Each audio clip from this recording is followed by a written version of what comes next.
Assalamualaikum warahmatullahi wabarakatuh. Selamat datang di Partai Gelombang Rakyat Indonesia. Partai ini ditakdirkan lahir di tengah krisis global berlarut akibat pandemi COVID-19. Tapi kami justru datang berbagi mimpi besar menjadikan Indonesia sebagai 5 besar dunia. Itu adalah perwujudan dari amanat para pendiri bangsa untuk ikut serta melaksanakan ketertiban dunia.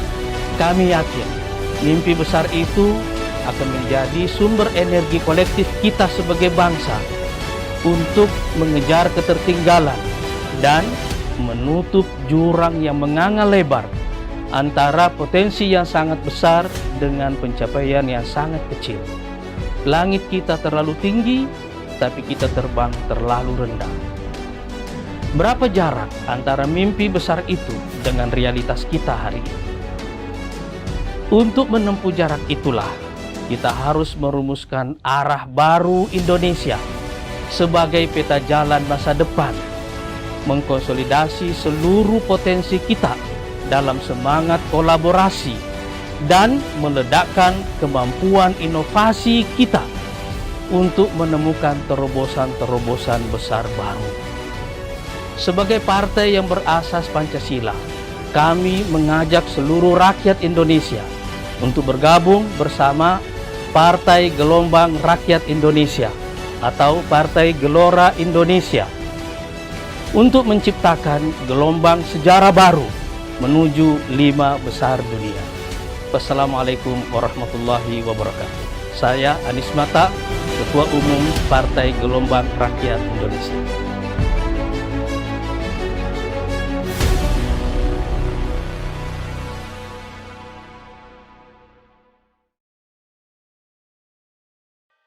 Halo, Assalamualaikum. Saya Wulan. Saya adalah Ketua Bidang UMKM dan Ekonomi Keluarga DPN Partai Gelora. UMKM Partai Gelora ini mempunyai program yang kita sebut sebagai Yespreneur. Kalau UMKM kamu mau naik kelas, jangan lupa gabung ke Yespreneur. Kami yakin dan berharap Yespreneur akan bisa menjadi wadah UMKM yang besar dan bisa berguna bagi Indonesia, dimulai dari strata yang paling kecil, yaitu di keluarga.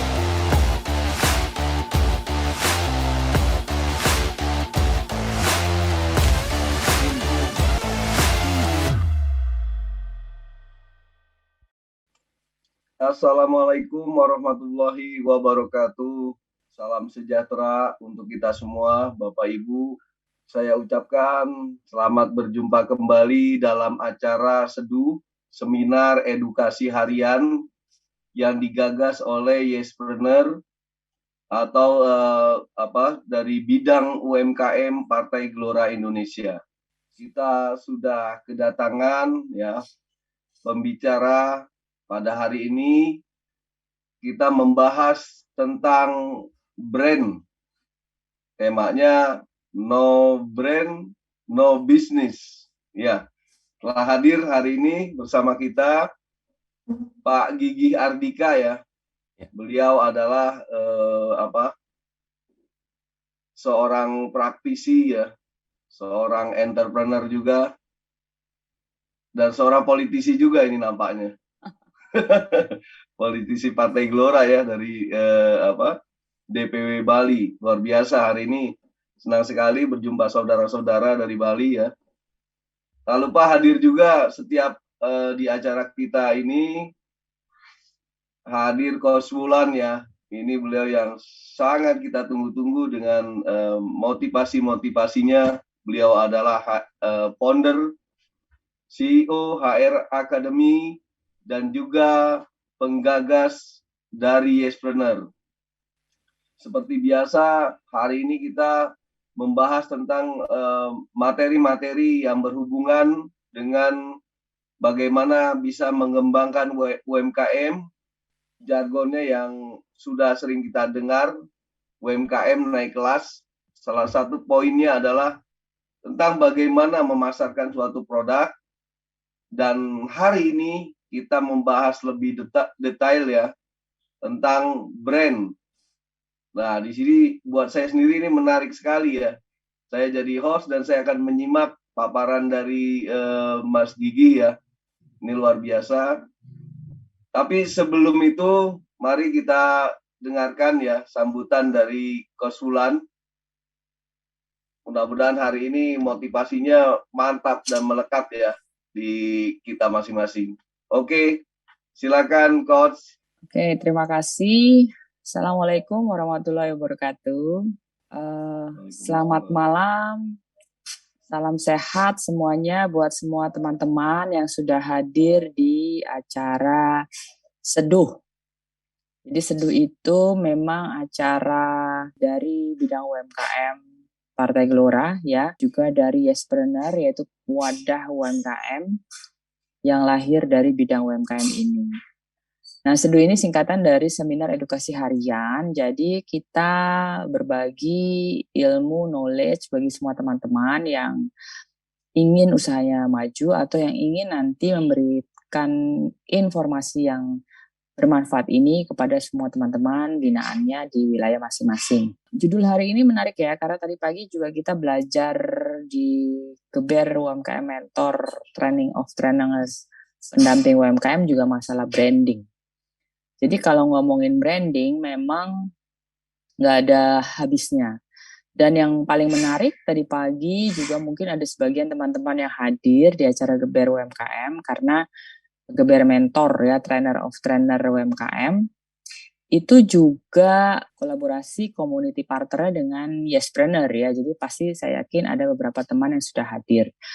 Nah, salah satu motivation speaker-nya yaitu Ibu Nur Subakat, yang merupakan CEO dan founder dari PT Paragon. Nah, ada yang tahu PT Paragon apa? Ya, yang jelas merek brandnya yang terkenal banget gitu ya. Itu adalah Wardah Kosmetik. Ternyata Putri juga termasuk, ternyata makeover juga termasuk. Saya aja baru tahu tadi ketika diinformasikan oleh Bu Nur. Berarti luar biasa banget. Dan beliau memulainya dari sangat nol ya kalau bisa dibilang, Ibu Nur Subakat. Jadi memulainya itu Bu Nur Kosmetik Wardah itu dimulai dari UMKM dengan karyawan 2 orang saja, dan 2 orang ini atau karyawan ini adalah ART. Nah, Bapak Ibu bayangin. Jadi luar biasa sekarang karyawannya udah lebih dari 10.000. Dan tadi kalau mendengar paparan Ibu Nur, sekarang malah Wardah itu diperhitungkan bahkan suka menjadi riset-riset di Harvard University. Coba bayangin, kita aja dengarnya bangga ya. Dan kita pengen seperti itu. Nah, salah satunya adalah yang disampaikan oleh Bu Nur adalah branding. Jadi Bu Nur dan tim ya, selalu melihat momentum, selalu memikirkan brand yang begitu sangat tepat dan pas di pasaran. Apa yang mereka butuhkan, apa yang mereka inginkan, kemudian dibuatlah. Kenapa Wardah sangat melejit pada saat itu? Karena Wardah keluar bersamaan dengan boomingnya hijabers. Nah, hijabers di Indonesia berapa ratus juta ya yang ada di kita ini yang hijaber, karena memang Muslim adalah populasi terbesar di negeri ini. Sehingga satu-satunya produk kosmetik yang benar-benar memenuhi keinginan pasar ya untuk para hijabers adalah Wardah. Sehingga waktu itu Bu Wardah dan timnya kebanjiran untung. Jadi untung bisa sampai 100%, 200%, 300%, luar biasa. Nah, sehingga untungnya itu kemudian beliau membangun pabrik lagi hingga saat ini. Jadi melihat momentum dan kemudian pas memberikan brandingnya itu adalah suatu strategi atau cara bagaimana seorang pebisnis sudah paham betul bagaimana memulai bisnisnya. Jadi kalau judul hari ini adalah No Brand, No Business, itu saya setuju. Ya, jadi teman-teman harap dicek lagi apakah brandnya itu sudah benar-benar mantap.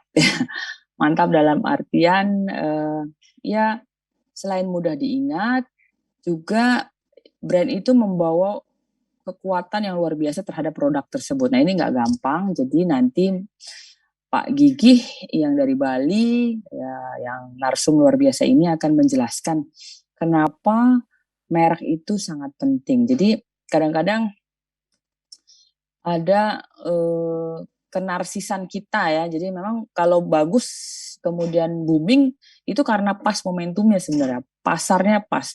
Tapi kadang-kadang karena kenarsisan kita sehingga mereknya merek kita sendiri gitu ya, nama kita sendiri gitu, atau bahkan anak kita atau siapa. Nah itu kadang-kadang suka nggak pas padahal produknya produk apa. Nah ini teman-teman makanya hari ini kita belajar ya, ini saya sepakat dengan judulnya No Brand No Business, dan saya penasaran ingin mendengarkan pemaparan dari narsum kita yang luar biasa. Ya terima kasih, sekian pemaparan saya, mudah-mudahan tetap simak sampai akhir ya karena ini sangat bermanfaat. Silakan moderator dan narsum dilanjutkan. Oke, terima kasih Coach Fulan.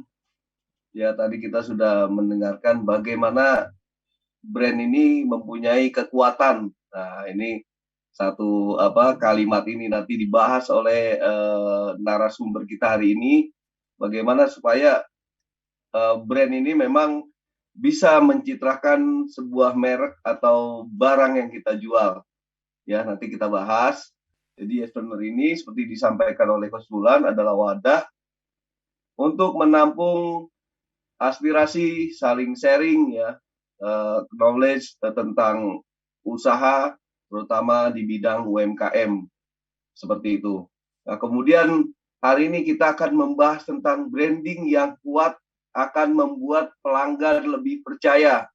Baik, berhubung waktu juga ya, kita segera menghadirkan narsum kita hari ini, Pak Gigi.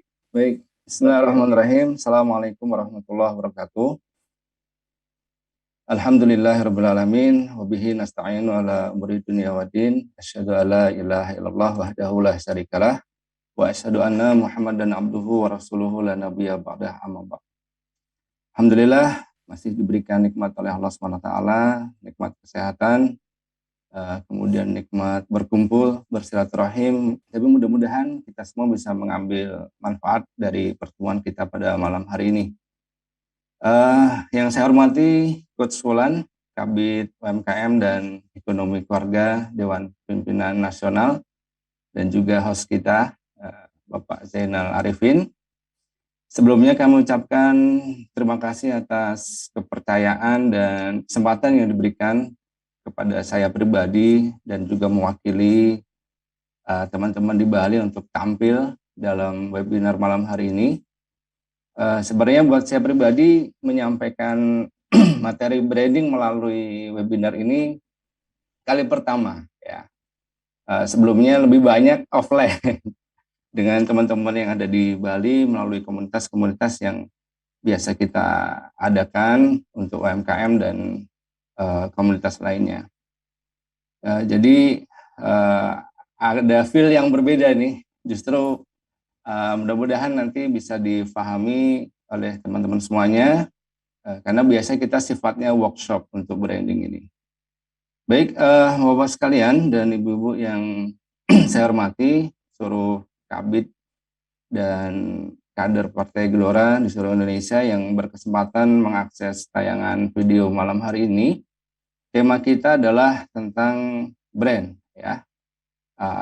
Saya ini kebetulan ditakdirkan oleh Allah SWT itu bisa berkesempatan untuk belajar langsung dengan pakar branding yang sudah mungkin ketika Bapak Ibu sekalian mengakses di Google dengan keyword brand itu maka akan muncul sosok nama beliau Pak Subiakto Priyodarsono, yang memang beliau praktisi yang sudah 48 tahun berkecimpung dalam dunia brand, baik brand global maupun brand nasional. Dan di tahun 2016, ketika beliau ke Bali, dan kebetulan kami diberikan kesempatan untuk ada private class sama beliau, hanya 16 orang waktu itu, disitulah saya mengenal istilah brand. Ya, meskipun disampaikan oleh Pak Bi, brand sendiri ini sudah ada muncul di tahun 90-an. Tapi saya sendiri baru memahami dan mengenal istilah brand ini di tahun 2016 ketika Pak Bi sedang berkunjung ke Bali. Dan alhamdulillah setelahnya saya bisa ikut di kelas-kelas beliau, baik di kota-kota lain yang beliau selenggarakan. Nah, biasanya beliau bikin pelatihan nih di baju saya nih, nah, bisa bikin brand. Nah, jadi ini sudah 5 tahun nih bajunya. Saya ikut di tahun 2016, kemudian di 2017-nya juga mengikuti, dan sampai hari ini terus update tentang brand saya akses melalui webinar yang beliau selenggarakan. Saya tahun 2002 itu baru pindah ya dari Jawa di Madiun, saya asli Madiun. Kemudian tahun 2002 selepas lulus sekolah SMA, saya sempat kuliah dan tinggal di Bali sampai hari ini. Dan pada tahun 2004 sampai 2013, kurang lebih 9 tahun, sebenarnya aktivitasnya lebih banyak di dunia sosial. Jadi waktu itu 2004 ketika ada tsunami di Aceh, saya berkesempatan untuk berangkat di Aceh menjadi relawan dengan tugas 40 hari di Aceh. Nah, kemudian sepulang dari Aceh itulah aktivitas sosial ini menjadi sesuatu yang saya senangi, sehingga pada waktu sepulang dari Aceh saya bergabung dengan lembaga sosial dan hampir 9 tahun saya di lembaga sosial. Nah, pada tahun 2013 ketika itu di lembaga sosial ini saya sudah sampai pada titik yang harus segera lompat ke bidang lain karena sudah harus ada regenerasi gitu di bidang sosial ini. Maka di tahun 2013 saya masuk di dunia profesional, dan kebetulan di dunia profesional ini saya masuk di perusahaan yang sedang grow up. Kalau tadi disampaikan Wardah muncul di momentum yang tepat, maka di tahun 2013 itu saya masuk di industri yang juga mungkin seberuntung Wardah. Ya, waktu itu ada di Bali perusahaan bergerak di bidang jasa kebugaran yang sebelumnya platform bisnis mereka hanya jualan alat fitness, kemudian membuka fitness yang sebagaimana umumnya fitness laki-laki dan perempuan yang mix dalam satu tempat. Dan ketika muncul konsep-konsep yang kelompok hijabers dan lain sebagainya, maka sang owner ini kemudian tercetus ingin membuat bisnis kebugaran khusus wanita. Maka dibukalah fitness khusus wanita, dan ternyata pertumbuhan dan respon masyarakat sangat bagus. Dalam periode 1 tahun itu sampai 48 cabang. Nah, waktu itu saya masuk ketika perusahaan ini mempersiapkan sampai di angka 1000 cabang.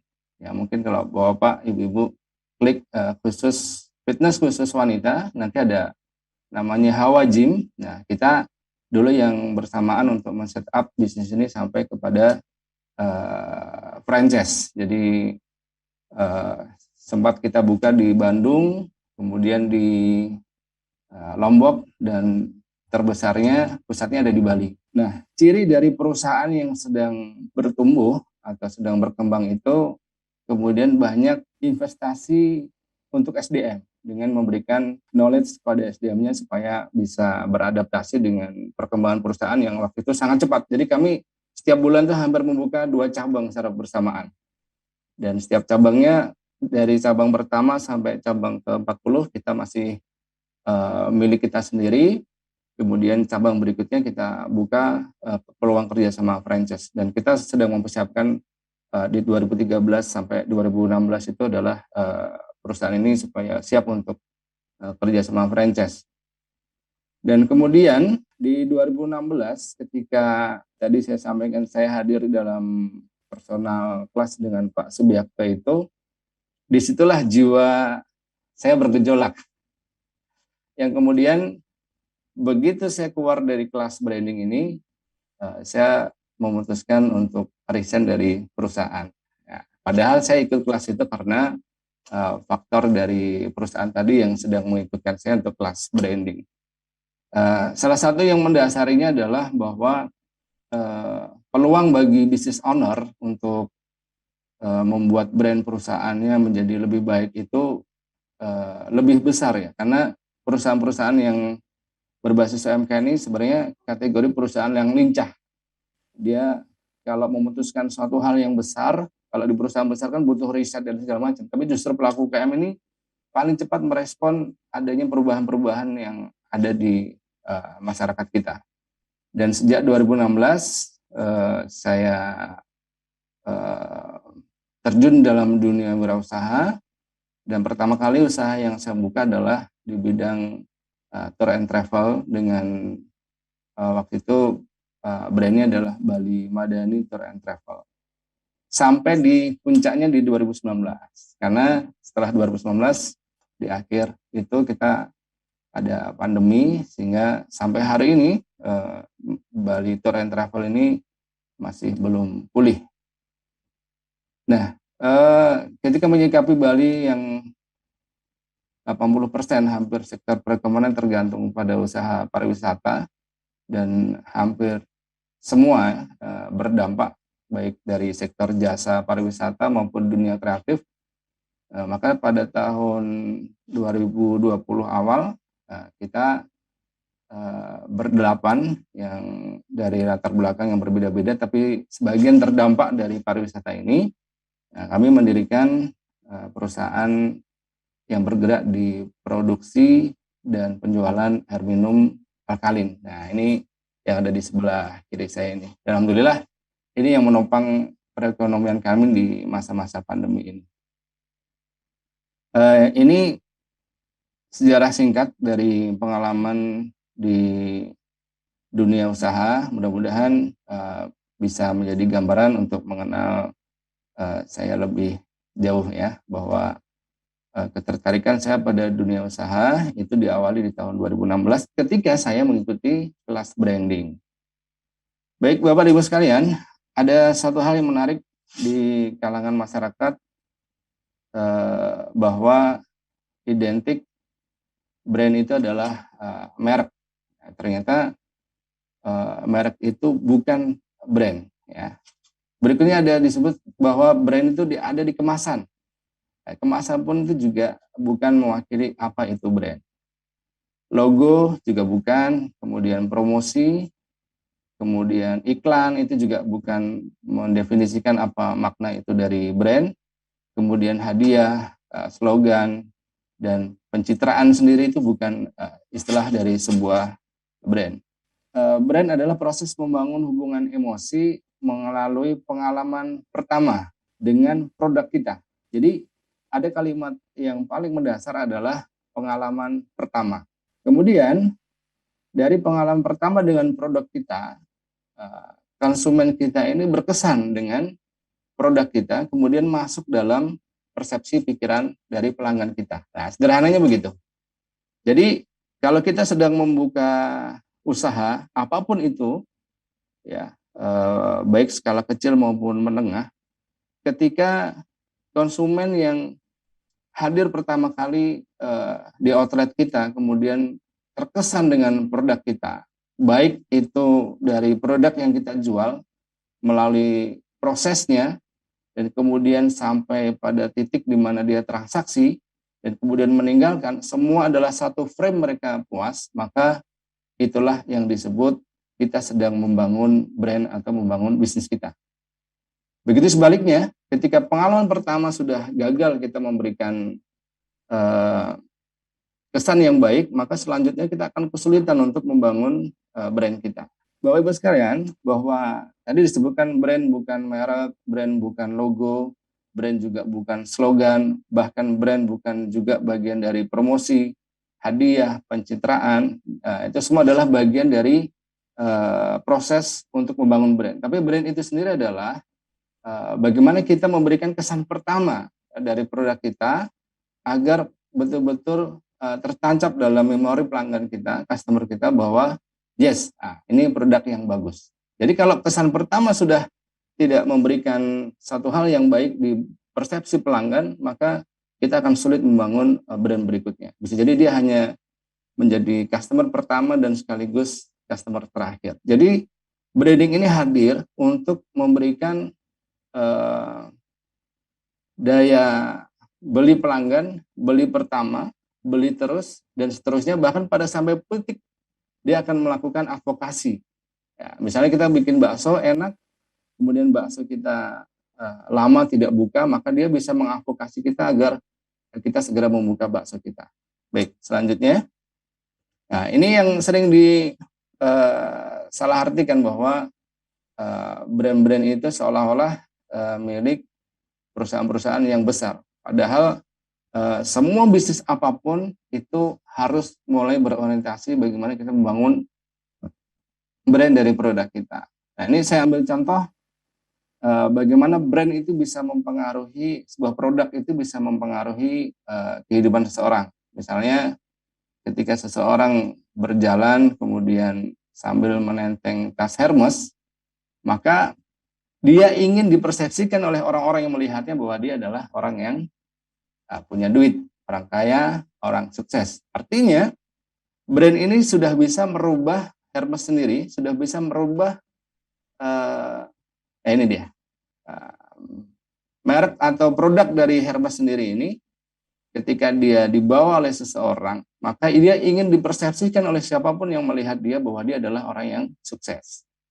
Nah, jadi sebuah produk itu bisa merubah makna dari seseorang. Begitu juga dengan jam tangan Rolex. Ya, kalau kita melihat orang yang pakai jam tangan Rolex, gaya style dia ketika berkomunikasi ataupun berinteraksi dengan kita itu cenderung memiliki style yang berbeda. Karena dia ingin orang melihat, meskipun dia sendiri tidak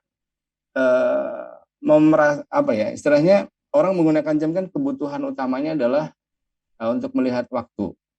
Nah, saat ini penunjuk waktu itu bisa kita dapatkan dari handphone kita, dari jam dinding yang tertempel, ataupun dari desktop di laptop kita. Tetapi fungsi jam tangan ini bukan pada fungsi utama dia sebagai penunjuk waktu, tetapi merek yang ada di jam tangan ini sudah mengubah seseorang yang sedang menggunakannya. Jadi brand itu melekat pada produk, kemudian produk ini bisa memberikan makna yang lain dari produk itu sendiri.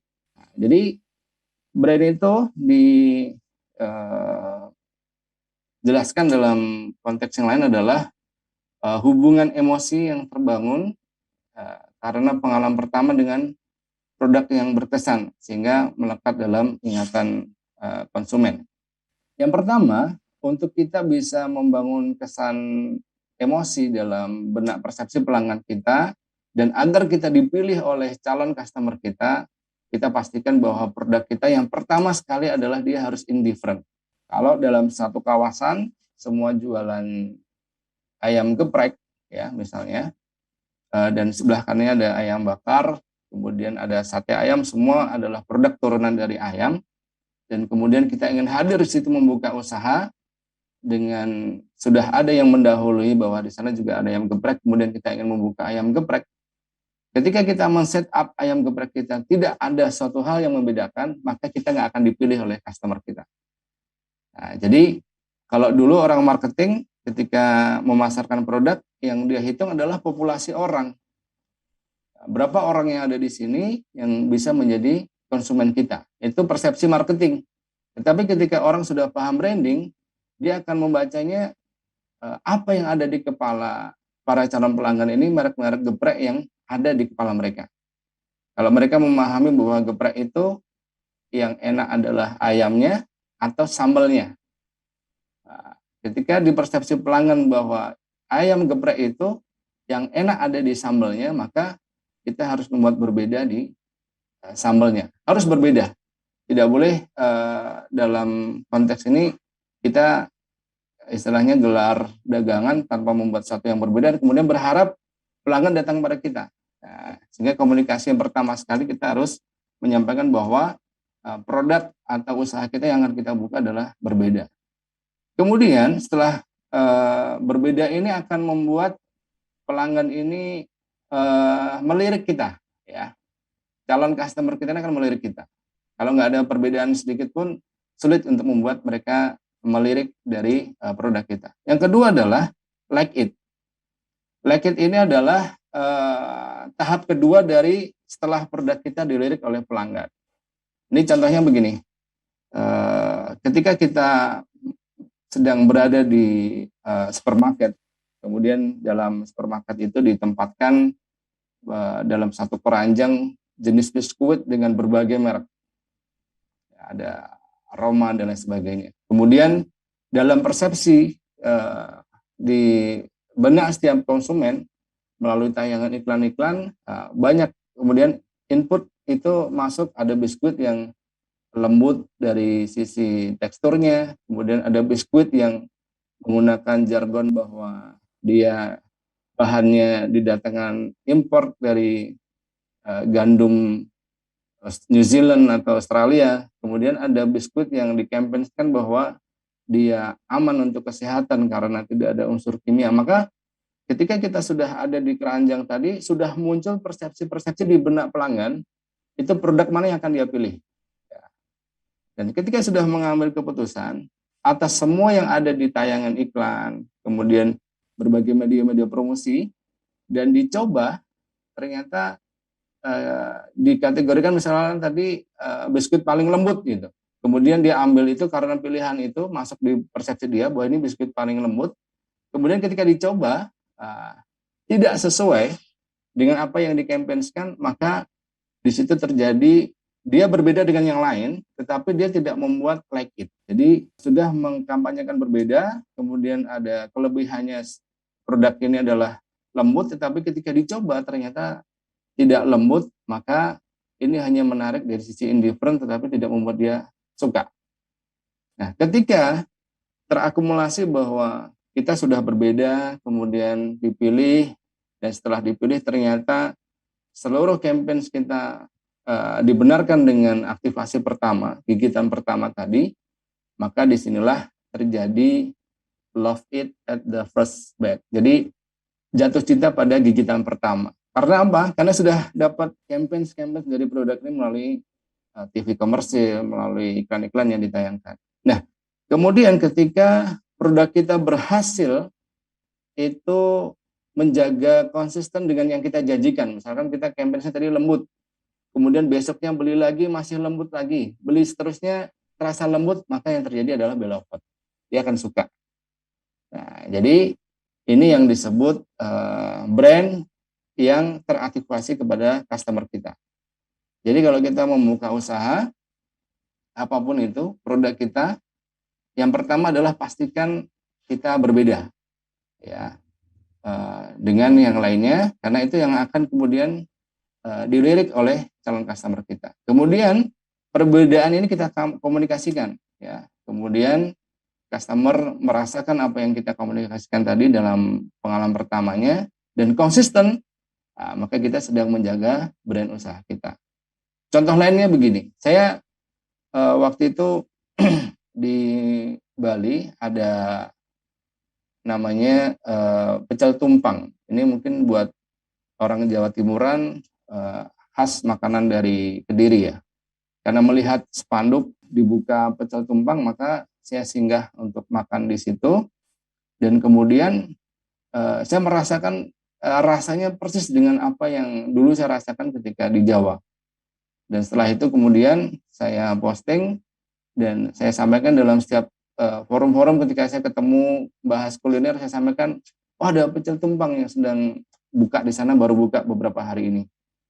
Tapi kemudian beberapa teman mencoba dan ini enak rasanya, ya memang betul enak. Tapi yang menjadi masalah adalah sering buka tutup. Nah, karena sering buka tutup ini, kemudian akumulasi orang yang bilang pecel tumpang enak ini, ketika datang ke sana, dia nggak beloved, karena nggak konsisten bukanya. Akhirnya dia hanya different, berbeda, karena dia hadir di deretan pecel pada umumnya, kemudian dicoba enak, tetapi karena nggak konsisten membuka usahanya, akhirnya brand itu nggak nancap kuat, sehingga pelanggan meninggalkan dia. Bahkan ketika dia buka, nggak ada pelanggan yang datang karena dianggap sudah tutup. Dan dia tidak mencantumkan apapun jadwal buka dan tutupnya. Sehingga menjaga brand itu banyak dari semua sisi. Baik, kita simak ini proses bagaimana brand itu diaktifasi ketika kita sedang menjalankan usaha bisnis kita. Ini saya ambil ilustrasi, ada seorang laki-laki yang kemudian dia ingin meyakinkan kepada kepada wanita yang dia target ingin dijadikan sebagai pasangan hidupnya, dan dia ingin mengatakan kepada calon dari pasangan hidupnya ini, dari pihak perempuan ini, bahwa dia adalah laki-laki yang baik, maka pilih saya untuk kemudian menjadi pasanganmu. Yang pertama,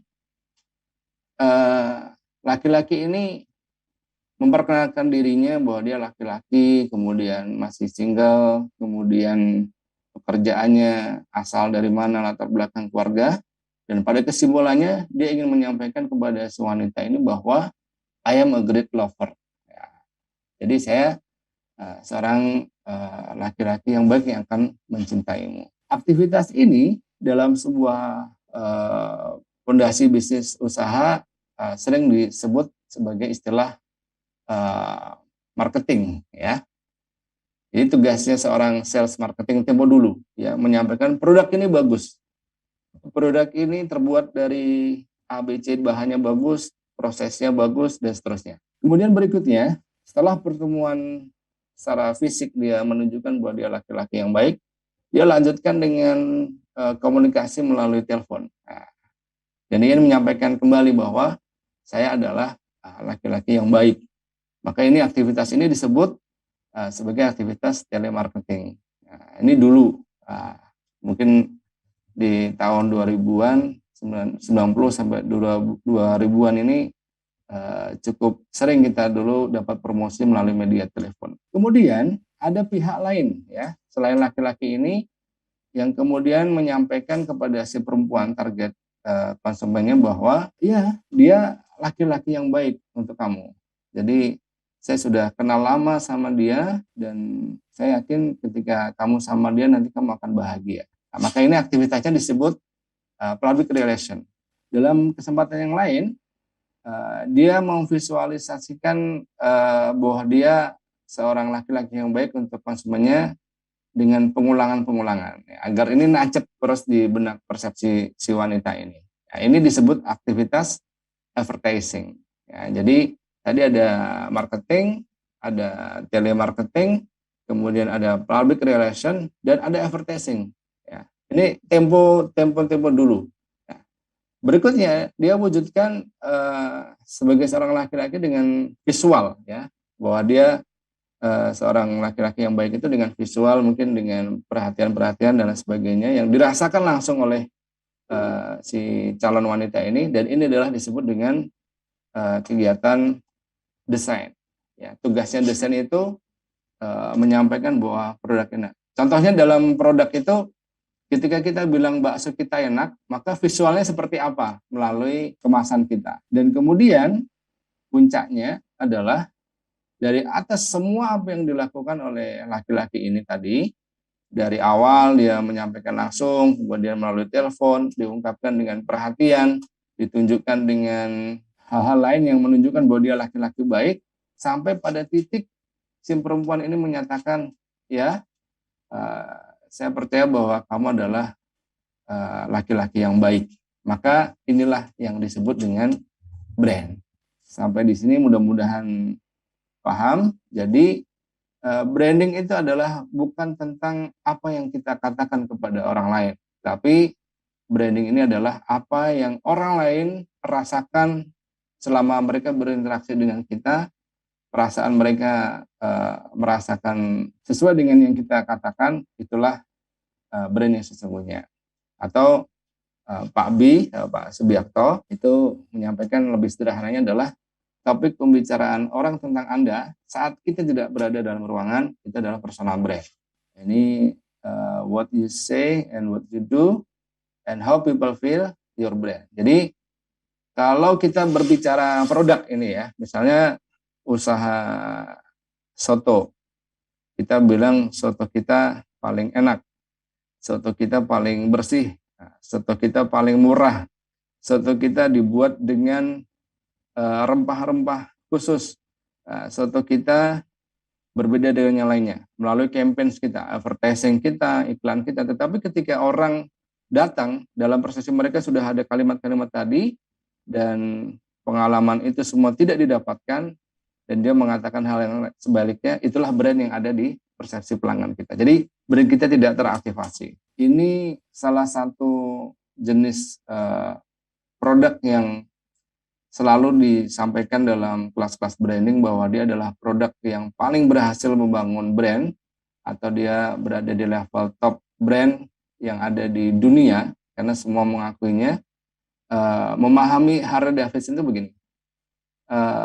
Harley Davidson dalam membangun brandnya adalah dia ingin dikesankan, ya, dipersepsikan oleh pelanggan bahwa siapapun yang naik Harley Davidson, dia merasa bahwa dia adalah orang yang freedom, bebas. Jadi siapapun yang naik Harley Davidson, dia akan dipersepsikan oleh produk Harley itu sendiri bahwa dia akan merasa menjadi orang yang freedom. Jadi untuk merasakan itu semua, maka didesainlah Harley Davidson itu stangnya ngangkang, ya. Jadi stangnya terangkat di atas ini sebagai bagian dari perwujudan perasaan freedom. Kemudian selain desain dari stang kendaraan ini, yang kedua adalah dari suara knalpotnya. Ya, makanya Harley Davidson itu selalu dibikin 2 silinder dan menghasilkan suara dengan frekuensi tertentu. Sehingga suara dan desain inilah yang kemudian mengekspresikan freedom itu hadir dalam benak konsumen dari Harley Davidson. Sehingga siapapun yang naik Harley Davidson akan merasa orang yang freedom, bebas, gagah dengan suara yang keras. Nah, uniknya sendiri yang dipatenkan oleh Harley Davidson ini adalah pada frekuensi suaranya. Sehingga pabrikan lain seperti Yamaha, Honda, kemudian Suzuki, ketika dia membuat produk yang frekuensi suara knalpotnya sama dengan frekuensi Harley Davidson, maka dia bisa digugat oleh Harley Davidson. Karena pelanggan akan merasakan hal yang sama, freedom dengan menggunakan kendaraan yang lain. Maka disitulah dia Harley Davidson patenkan suaranya. Inilah yang kemudian menjadi value dari produk Harley Davidson. Nah, yang menarik sendiri adalah pernah disampaikan dalam kelas branding itu orang yang beli motor Harley Davidson itu dalam risetnya itu butuh waktu 10 tahun sampai 15 tahun dia akan berganti kendaraan dengan model yang lain. Sehingga dalam hal bisnis ini tidak menarik karena rentan waktunya panjang dan lama untuk mengganti kendaraan. Maka bisnis lainnya adalah dia membuat aksesoris, misalnya spionnya, knalpot dan lain sebagainya, dia bikin aksesorisnya. Dan ternyata dalam risetnya juga dia mengatakan bahwa orang untuk ganti aksesoris itu minimal 2-3 tahun, sehingga ini nggak bisnis lagi. Maka dibikinlah produk turunannya, yaitu selain aksesoris adalah merchandise, yang di dalamnya ada stiker, ada dompet, ada jaket, ada apapun itu. Dan inilah bisnis Harley Davidson yang menghasilkan pundi-pundi uang. Karena apa? Orang yang nggak punya Harley Davidson motor, dia bisa beli merchandise-nya, beli jaketnya, dan dia merasa pakai jaket aja dengan stempel Harley, dia udah merasa orang yang bebas. Dan uniknya adalah katanya yang ada di Bali, itu showroom Harley itu menjual jaket harganya di atas sekian juta, yang sebenarnya itu produk yang sama kalau kita beli di Garut harganya 500.000. Tapi karena di stempel label Harley Davidson, harganya bisa berubah menjadi di atas 5 juta bahkan lebih dari itu. Dengan produk yang sama ada di Garut. Dompet juga demikian. Nah, artinya merek Harley sendiri ini sudah mengubah makna dari seseorang. Bahkan sepeda motor bukan Harley pun stikernya Harley Davidson. Nah, itulah Harley Davidson dalam membangun brandnya. Tetap ada riset dan kemudian basic yang menghasilkan pundi-pundi buat perusahaan adalah bukan pada sepeda motornya, tetapi ada pada merchandise, dan mereka membentuk komunitas-komunitas pengguna dan pemilik Harley Davidson. Ya, bahkan di saking cintanya mereka terhadap merek Harley itu, ada yang di next slide-nya, yaitu sampai ditato ya ini ya. Kalau sudah terjadi ikatan emosi, dia mau mentato tangannya dengan merek, sebuah merek ya. Nah, nanti kalau kita punya merek bakso, apakah ada pelanggan kita yang sampai rela tangannya ditato produk bakso kita misalnya. Bahkan ada yang katanya sampai dikubur dengan motor Harley Davidson-nya. Nah, ini Indomaret ya. Jadi kalau tadi kendaraan yang paling sukses dalam membangun brandnya adalah Harley Davidson, meskipun sekarang risetnya dia berada di bawah 10, tetapi di top of mind-nya pelanggan Harley Davidson menempati rating pertama. Nah, yang berikutnya adalah perusahaan retail. Ini Indomaret, siapapun tahu ya, tentang Indomaret. Tapi saya ingin sedikit berbagi cerita yang saya dapat dalam sebuah kelas. Waktu itu saya ikut kelas di Jakarta dan salah satu pematerinya adalah konsultan dari Indomaret. Bagaimana Indomaret membangun brandnya itu, yang menarik begini. Sebelum muncul Indomaret ini hadir di tengah-tengah masyarakat, itu ada perusahaan ini hire konsultan, kemudian dia menyampaikan kepada konsultan ini, saya nanti akan membuat sebuah toko dengan space ukuran kira-kira 10 dikali 20 meter, dan toko ini berada di pemukiman masyarakat dengan komunitas 3.000 kakak atau 3.000 keluarga atau orang walking market, itu orang yang berjalan sekian ribu orang. Kemudian konsultan ini ditanya, kira-kira produk apa yang bisa kita jual di toko ini nanti, yang toko ini berada di pemukiman. Dan kemudian saya mendengar langsung dari konsultan ini, yang dilakukan selama 3 bulan itu adalah melakukan riset di tempat sampah. Itu dari jam 3 pagi sampai jam 8 pagi. Jadi setiap ada orang yang buang sampah, depo sampah itu, ditanya, ibu tinggal di mana, area mana, dan seterusnya. Dan ketika ibu ini sudah membuang sampah, sampah mereka dibuka tuh. Ada produk apapun dicatat oleh konsultan ini. Ada sampo merek A, kebutuhan harian yang dia keluarkan itu dicatat semua, sampai 3 bulan.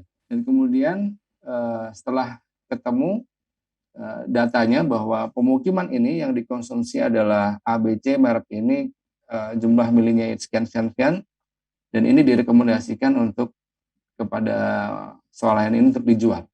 Dan ketika opening dan kemudian dibuka di area pemukiman, kebutuhan harian yang direkomendasikan tadi, dan ini menjadi pilihan dari warga setempat. Karena memang berdasarkan riset. Ya, jadi berdasarkan riset. Nah, kalau kita membuka apapun juga nanti belajar dari brand-brand besar bahwa semuanya berdasarkan riset. Hari tadi ada risetnya. Orang ganti motor 10 tahun, orang ganti aksesoris 3 tahun, orang pakai merchandise bisa berkali-kali. Nah, begitu juga ketika Indomaret dibuka, mereka ada risetnya bahwa komunal orang-orang di sini kebiasaan menggunakan produk A, sehingga display-display yang ada semua di Indomaret itu adalah berbasis data. Nah, jadi nanti bagaimana kita membangun brand itu diawali dengan data terlebih dahulu. Kalau tadi ada Harley, kemudian ada Indomaret berdasarkan riset. Nah, sekarang saya ingin mencontohkan hal sederhana, yaitu tentang usaha salon. Orang datang atau memilih salon itu, di benak persepsi mereka sudah ada kebutuhan dasar yang harus dipenuhi oleh salon tadi. Kalau berbicara nama produk kita adalah salon, maka yang ada di persepsi pelanggan adalah tempat itu ada untuk potong rambut, ada perawatan wajah, kemudian ada perawatan tubuh, dan ada make up. Jadi kalau kita menamakan usaha kita dengan salon, maka harus memenuhi 4 hal ini. Ada potong rambutnya, ada perawatan wajah, ada perawatan tubuh, dan make up-nya. Sebab kalau kita ternyata dengan melabeli salon, tapi hanya menyediakan jasa perawatan rambut, maka kita tidak boleh melabeli salon, tapi cukup dengan memberikan nama barbershop atau perawatan khusus rambut saja. Ketika hanya khusus untuk perawatan tubuh, maka namanya spa, itu massage dan lain sebagainya. Ketika berbicara perawatan wajah, maka kita harus berikan nama beauty care atau beauty yang banyak ya. Tapi ketika hanya make up saja yang ada tersedia produknya adalah kita berikan nama make up artist dan sebagainya. Maka ini yang menjadi poinnya adalah apa yang ada di persepsi pelanggan kita tentang sebuah brand nama itu harus kita penuhi. Jadi kalau kita berbicara produk kita namanya salon, maka harus ada semua terpenuhi. Kalau nggak terpenuhi, kita akan terilis dari persepsi mereka dan kita nggak akan dikunjungi. Nah, setiap orang yang datang ke salon, dia sudah punya harapan. Ya, harapan dia adalah penata rambutnya itu orang yang berkompeten. Entah dia dengar dari siapapun, tapi kalau kita menyiapkan usaha salon, maka ini harus kita miliki. Kalau nggak ada, akan dirilis kita. Kemudian hasil potongannya rambutnya harus bagus. Kemudian yang terakhir untuk orang-orang tertentu, maka harganya harus masuk akal. Jadi masuk akal itu begini, kalau pelayanan kita dari security-nya bagus, dari customer service-nya bagus, ruangannya bersih, ada AC, toilet bersih, maka bicara harga ini sudah akan muncul di persepsi mereka ini harga yang masuk akal, meskipun bagi yang lain itu suatu hal yang mahal. Nah, jadi ukuran harga ini adalah bukan murah atau mahal, tetapi adalah harga yang bisa diterima oleh customer kita, masuk akal harga kita. Nah, kemudian ada namanya harapan praktis lainnya, itu deh, tempatnya bersih, pelayanan lengkap, dan harganya masuk akal. Nah, berikutnya ada namanya harapan emosi. Nah, inilah yang kemudian bagian dari brand itu sendiri. Diperlakukan sopan, ya, kemudian diajak diskusi dalam pemilihan gaya rambut, dan kemudian yang terakhir ini karena kita bicara di Indonesia, harga yang masuk akal. Jadi ada 3, saya bilang di slide ini adalah harga yang masuk akal, harga yang masuk akal, harga yang masuk akal. Karena pelanggan akan membandingkan di situnya. Sebagian besar populasi konsumen kita masih harga itu menjadi pilihan yang penting buat mereka. Tetapi selama itu dianggap oleh mereka masuk akal, tidak ada istilah harga mahal dan sebagainya. Berikutnya adalah Muslim fashion. Ini untuk ibu-ibu yang berbisnis Muslim fashion. Kebutuhan dasar yang harus dipenuhi oleh orang yang akan usaha Muslim fashion adalah dia harus tampil syar'i. Jadi kita jangan bikin tagline Muslim fashion tapi ketat, kemudian bahannya menerawang gitu ya, istilah apa ya, nerawang itu. Kemudian bagian-bagian tertentu yang terlihat, maka kita sudah terilis. Kita nggak bisa dengan sebut nama itu Muslim fashion. Jadi kalau kita melabeli produk kita dengan istilah Muslim fashion, maka kebutuhan dasarnya yang harus kita penuhi adalah dia harus syar'i. Nah, baru berikutnya adalah setiap orang yang akan membeli Muslim fashion itu dia akan memilih karena faktor bahan. Bahannya halus, lembut, kemudian modelnya kekinian, varian warnanya banyak, dan terakhir adalah harganya masuk akal. Jadi ini tetap masuk dalam harapan yang harus diwujudkan. Jadi kalau kita punya produk, minimal kita penuhi harapan praktisnya. Yang harapan emosinya adalah siapapun yang memakai produk kita itu terlihat cantik. Jadi kalau ini bisa dibuktikan loh, istri kita sedang membeli baju, baik warna apapun, yang menurut kita kontras, tapi selama kita bilang pakai itu terlihat cantik, kita akan pasti dibeli. Nah, jadi untuk penjaga-penjaga butik ini, keywordnya ini. Siapapun konsumen yang kita beli produk kita bilang, ibu lebih cantik pakai baju ini, itu akan dipilih oleh pelanggan kita. Meskipun kadang bahannya nggak nyaman buat dia. Yang kedua, berikutnya adalah selain terlihat cantik juga untuk kelompok tertentu dia terlihat keren. Berikutnya adalah showroom mobil. Kebutuhan dasarnya orang akan beli mobil itu sudah fanatik kepada merek. Jadi kalau sekarang belum punya mobil, kemudian tiba-tiba ada rezeki, dia bisa beli mobil secara cash, itu di benak mereka sudah ada pilihan merek yang ada di persepsi mereka. Entah itu Honda, entah itu Toyota, atau apa. Dan itu sales manapun mengintervensi akan susah. Jadi di benak setiap pelanggan calon pembeli mobil itu sudah ada merek yang tertancap di mereka. Sehingga mereka adalah pilihannya pada fasilitas-fasilitas yang diberikan. Kemudian fungsionalnya, harga, CC, dan sebagainya. Harapan praktis lainnya, perawatan, ini umumnya ya, tapi saya ingin fokus kepada harapan emosi. Jadi orang yang ingin beli mobil, dimanapun itu, yang pertama adalah diperlakukan sopan. Ini banyak kan tayangan-tayangan video yang karena terlihat nggak mampu beli, kemudian salesnya memperlakukan buruk, dia akhirnya mengambil keputusan untuk tidak membeli. Meskipun dia fanatik terhadap merek itu, dia akan ganti sales atau showroom yang lainnya. Kemudian dilayani dengan penuh perhatian, dilibatkan dalam pemilihan warna dan jenis mobil. Ya, ini semua adalah akumulasi dari aktivasi dari brand itu sendiri. Nah, ini berikutnya untuk memahami lagi apa itu aktivasi brand dalam produk-produk kita. Nah, ini saya mengibaratkan ini adalah di sebuah restoran, ya, di sebuah restoran yang cukup terkenal. Kemudian orang memiliki pengalaman seperti yang saya tayangkan di slide ini. Dari security atau doorman-nya itu sudah mulai memberikan aktivasi brandnya adalah pelayanan yang ramah. Jadi mulai dari tukang parkirnya sampai doorman-nya memberikan perhatian yang penuh. Kemudian ketika seseorang ini tiba di resepsionis, dia diberikan informasi yang jelas tentang menu dan yang tersedia dan table yang tersedia dan fasilitas yang tersedia, maka kemudian ini juga sedang tertancap dalam persepsi mereka, oh ini brand yang bagus dalam persepsi mereka. Kemudian ketika duduk di sebuah meja dan dia memesan makanan tertentu, maka ini tugasnya chefnya memberikan hasil masakannya, dan kemudian waiter mengantar makanan kepada pelanggan. Nah, saya ingin menanya kepada Bapak-Ibu sekalian, misalnya begini, ketika security-nya sudah melayani ramah, kemudian resepsionisnya melayani ramah, tetapi kemudian sampai kepada tahapan chefnya, dia mengolah masakan yang berbeda dari apa yang dipesan. Nah, maka ketika ini tidak sinkron, terjadi proses aktivasi brand yang bisa mengganggu image dari pelanggan ini. Terlebih ketika waitersnya, misalnya security-nya bagus, resepsinya bagus, chefnya ngasih menu yang sama, tapi waitersnya saat menyajikan makanan dia tidak memberikan ekspresi yang ramah, ekspresi yang ketus dan sebagainya, maka yang ini kemudian bisa mengganggu aktivasi brand juga di perusahaan. Jadi keseluruhan berbicara brand ini tidak boleh salah satunya.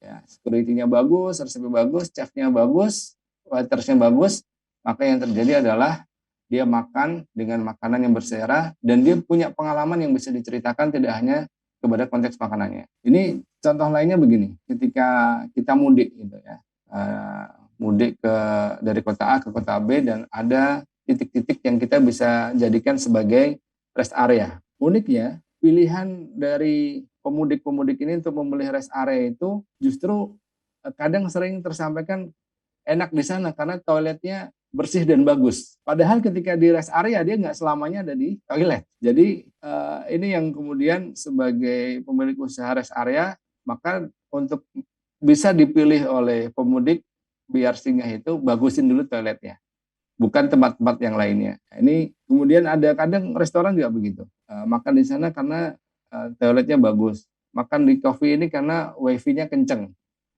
nyuci mobil di A karena bukan nyuci yang bersih, tapi ruang tunggu cucinya yang nyaman, ada wifi, ada coffee gratis. Jadi kita harus punya sesuatu apa yang menjadi persepsi pelanggan kita dan kita adakan. Tapi semua proses itu tidak boleh ada satu yang tidak sesuai dengan apa yang kita sampaikan, janjikan. Nah, Bapak Ibu sekalian, di slide berikutnya ini ada beberapa contoh produk. Kita harus paham, saya mulai dari pizza. Dalam kelas-kelas branding yang pernah saya tanyakan langsung kepada audiens ketika berbicara pizza, mana yang akan dipilih oleh pelanggan? Toppingnya kah yang enak atau rotinya yang enak? Ternyata 90% audiens pizza itu enak kalau toppingnya banyak varian, bukan pada rotinya. Nah, jadi ini yang harus dipahami. Jadi kalau kita mau bikin pizza, harus toppingnya yang variannya banyak dan enak. Yang kedua, geser ke sebelah kanan. Saya tanya kepada audiens, kalau berbicara ayam lalapan ya, ayam atau di Bali sih dikenalnya dengan menu lalapan, apakah yang enak ayamnya atau sambalnya? Semua audiens mengatakan sambalnya yang harus enak. Maka kalau kita bikin lalapan, jangan fokus ke ayam yang enak, tapi harus bikin sambal yang enak dulu. Ini persepsi pelanggan. Kemudian geser ke kanannya ada soto daging. Audiens saya tanya, kalau berbicara soto itu yang enak kuahnya atau dagingnya? Ternyata semua sepakat soto dikatakan enak itu kalau kuahnya enak. Jadi kalau mau bikin soto, kuahnya harus enak. Kemudian saya geser ke KFC. Ini saya tanya juga. Kalau di KFC itu lebih enak ayamnya atau crispy-nya, kulitnya? Audiens menjawab lebih crispy-nya daripada daging ayamnya itu sendiri yang enak. Kemudian ada ini sambal pecel, ini khas di kampung saya di Madiun. Kalau mau bikin pecel itu yang enak sambal pecelnya atau varian sayurnya. Maka semua sepakat yang harus enak adalah sambalnya, bumbunya, bukan topping sayurnya. Dan di Bali ini ada yang terkenal namanya ayam betutu. Kalau ayam betutu ini yang enak ayamnya atau sambalnya? Ternyata audiens menjawab yang harus enak ayamnya, karena ayam ini rempahnya banyak. Berbeda sama ayam lalapan tadi. Kalau ayam lalapan yang harus enak sambalnya, tapi ketika berbicara betutu, maka yang harus enak adalah ayamnya, teksturnya, aromanya, dan pedasnya. Apa yang harus kita ambil kesimpulan dari ini semua? Bahwa kita ketika ingin membangun usaha dan membangun brand dalam bisnis kita, kita harus tahu apa yang ada di persepsi benak pelanggan kita, dan kita jangan melawan itu.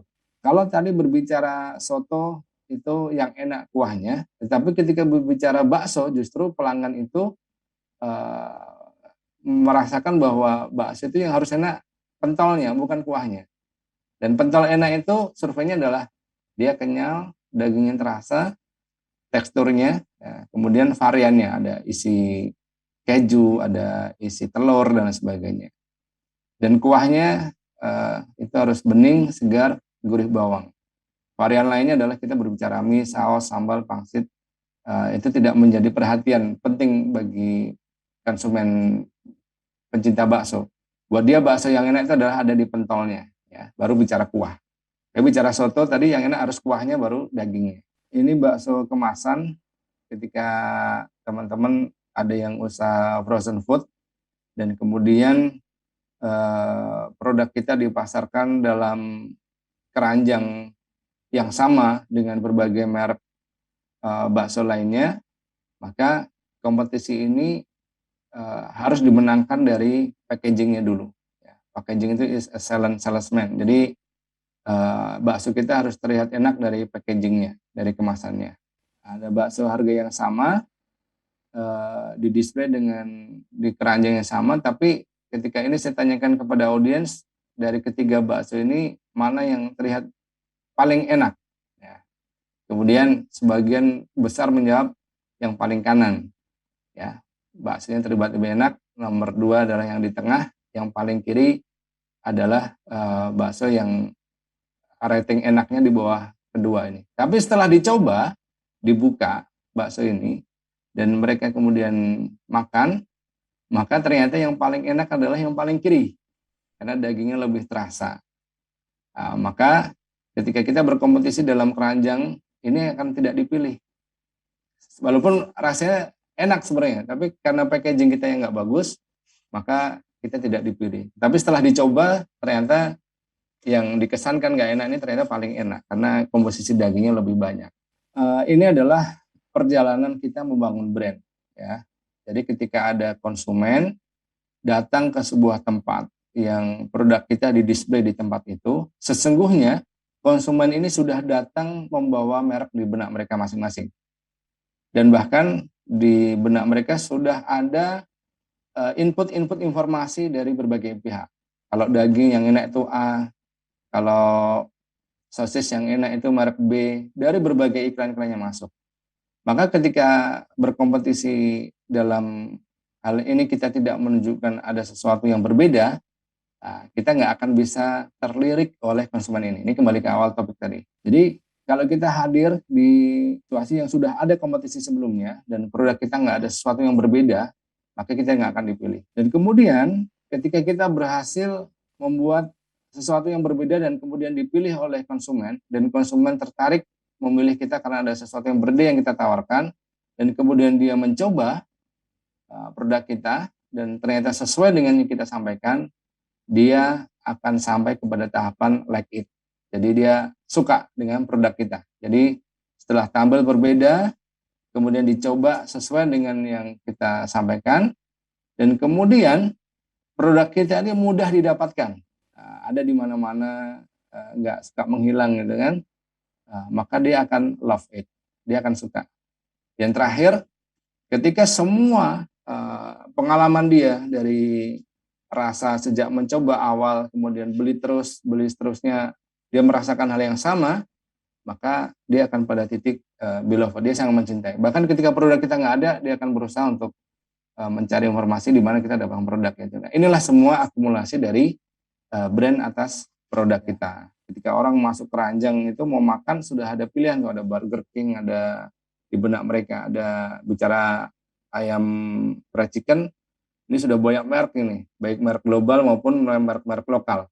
Nah, setiap konsumen sudah punya merek sendiri. Nah, kalau kita membuka fried chicken nggak ada sesuatu yang berbeda, maka sulit rasanya untuk memenangkan persaingan. Ketika konsumen berinteraksi dengan produk kita dan kemudian produk kita sesuai dengan apa yang kita sampaikan, dia merasakan hal yang sama, dia menikmati, maka konsumen akan mengatakan oke, ini produk yang bagus. Berikutnya ketika konsumen ini memiliki pengalaman yang berulang-ulang, ya, produknya nggak berubah, enak terus, dapatnya mudah, harganya juga masuk akal, maka ada pengalaman yang berulang-ulang, dia akan mengatakan aha. Aha itu artinya lebih dari sekedar oke.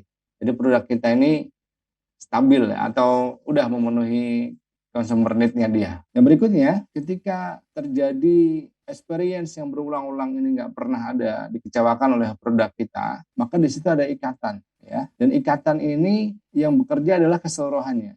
Jadi bicara brand ini adalah proses panjang. Jadi Bapak Ibu sekalian, ini tentang branding, tetapi ini sebatas kita knowledge, ya, pengetahuan tentang brand. Jadi kalau kita sedang berusaha, berbisnis, tidak memikirkan bagaimana orang mempersepsikan produk kita, maka sesungguhnya kita sedang tidak melakukan bisnis atau tidak memikirkan bagaimana jalannya perusahaan kita ke depan. Yang berikutnya menjadi poin penting adalah bagaimana brand ini berdampak kepada perusahaan-perusahaan besar.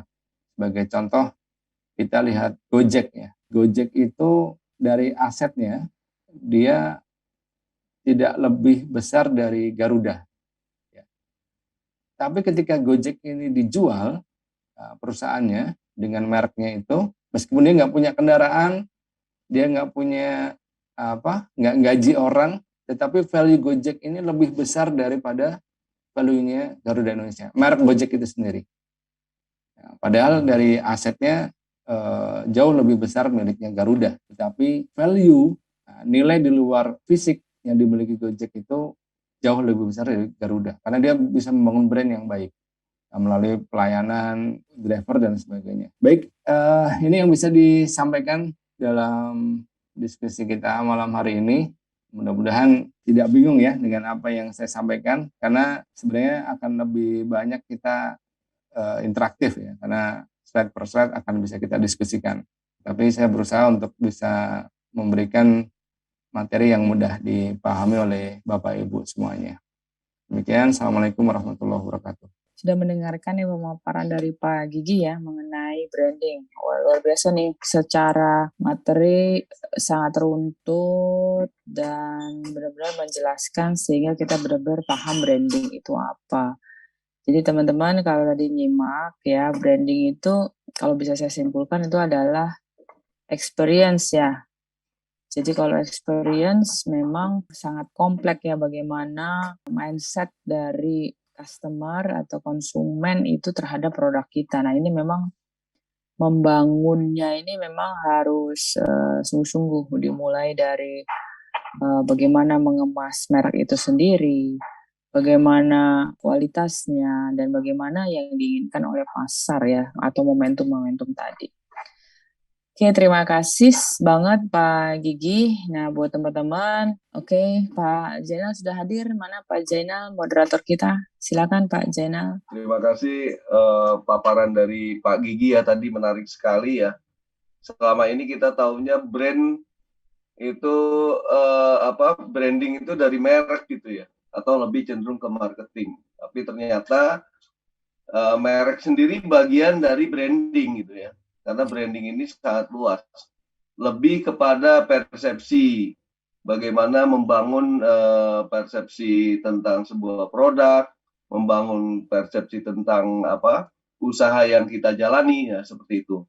Nah, ini mungkin malam ini sangat-sangat menarik dan bermanfaat. Jadi kita bisa tahu branding itu sangat penting, ya, sangat penting untuk membangun persepsi, membangun citra dari sebuah merek atau sebuah produk yang kita miliki. Oke, terima kasih. Salam sehat, tetap semangat. Salam Yespreneur. Wassalamualaikum warahmatullahi wabarakatuh. Halo, Assalamualaikum. Saya Wulan. Saya adalah Ketua Bidang UMKM dan Ekonomi Keluarga DPN Partai Gelora. UMKM Partai Gelora ini mempunyai program yang kita sebut sebagai Yespreneur. Kalau UMKM kamu mau naik kelas, jangan lupa gabung ke Yespreneur. Kami yakin dan berharap Yespreneur akan bisa menjadi wadah UMKM yang besar dan bisa berguna bagi Indonesia, dimulai dari strata yang paling kecil, yaitu di keluarga.